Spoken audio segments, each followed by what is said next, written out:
Welcome everybody who are going to use BioLabDonkey program. In this video I will continue to present functions for DNA analysis, and let's start with the function which can be used to silently remove or insert restriction sites in open reading frame in a way that the protein sequence will stay the same. We should press this button. And also we can do codon optimization if we would like to express protein in E. coli or in yeast system. And then we can choose also the different genetic code for codon optimization. Let's start with selecting open reading frame. In this case we can use ampicillin resistant marker. If you select open reading frame, it immediately appears in the left window.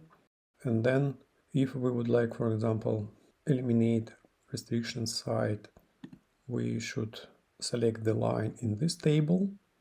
And then on the left side you see the original open reading frame, original sequence, and mark restriction site. And here the same restriction site is eliminated in this sequence. You see the differences. We have substitution of A to G. This is one side and this is another side. If you would like to insert restriction site, you should select line in the left table. Here we see that there is no possibility to insert this site, but we can look further. There is one position where we can insert this restriction site, and if we select this line, we see this restriction site. So this is original sequence and this is modified sequence in our ORF. And here you see the little bit longer sequence because the mark sequence is the sequence containing several codons, and inside of this sequence we see restriction site. This is CCTAGG.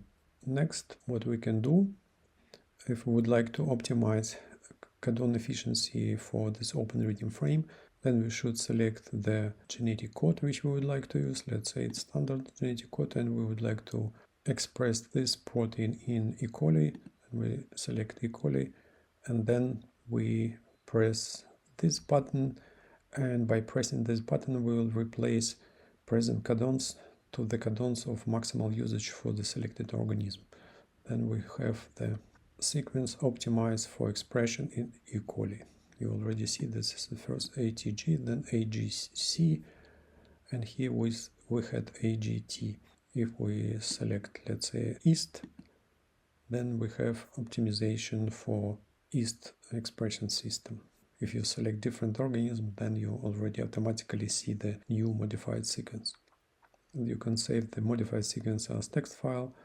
And this is all about the functions to insert or delete new restriction sites or to modify the open reading frame to maximize the codon usage. So let's close this. The next function which I would like to explain is about GC content, CpG islands, and stem loop formation.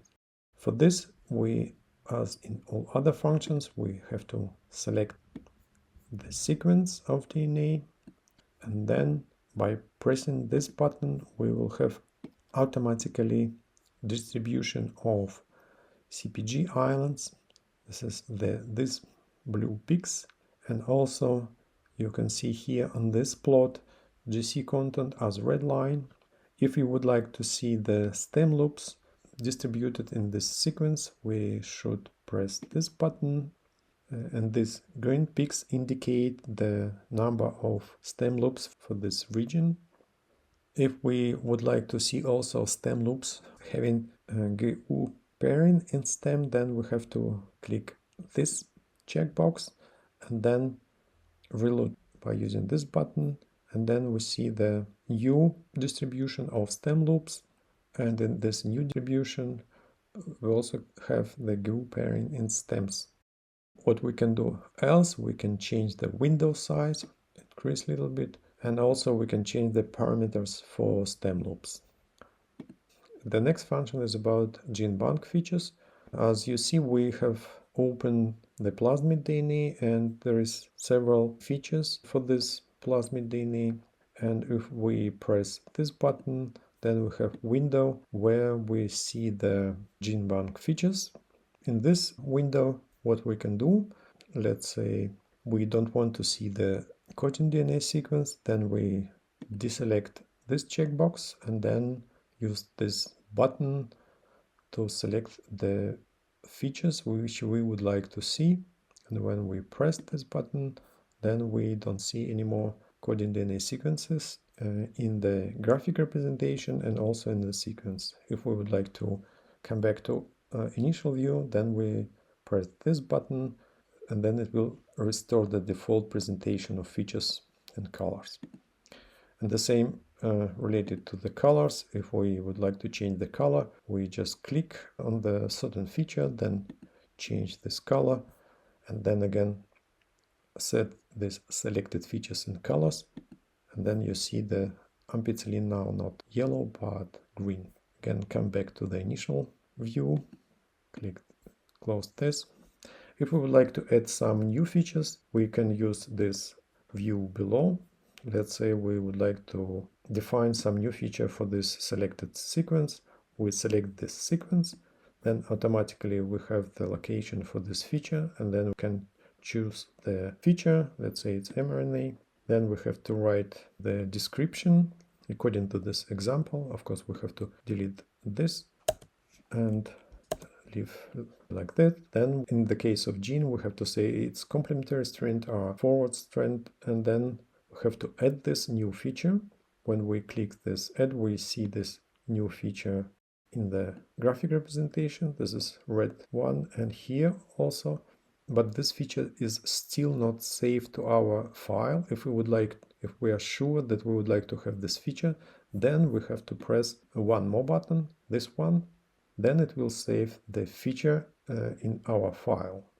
The same procedure is related to this view. If we decided to change something in this description, if let's say we just want to delete this, we can delete this, let's say, and then again, just to save all these changes, we have to press this button.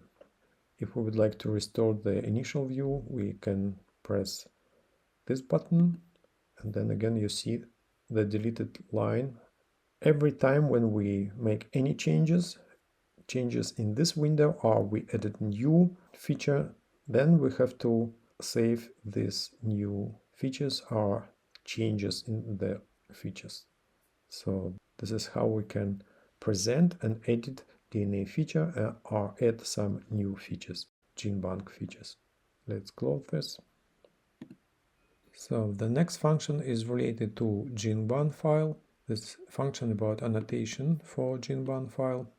When I press this button, then we see at the upper part of this window the annotation for this open GenBank file. And below you can make new annotation by filling all these fields. And after this, when you filled all these fields, then you press this button and all these features for new annotation will appear in this upper part. Now you see the already made annotation. Let's say you would like to have also some example of this annotation. You select first this GenBank type of annotation, and then you press this button, then you see the example. Let's come back to the initial already made annotation, and then when you select Fasta file and then again press this button, then you have the description line for Fasta file. If you are satisfied with new made annotation, then you press this button and this new annotation will be saved in file. When you do annotation and you have several references for your annotation, you can fill several times this field from reference, author, title and journal, and then use this button to add new reference to your annotation. You will see this reference in this window. So let's close this. At this point I would like to finish this video, and in the next video I will continue to explain the functions related to DNA analysis. See you!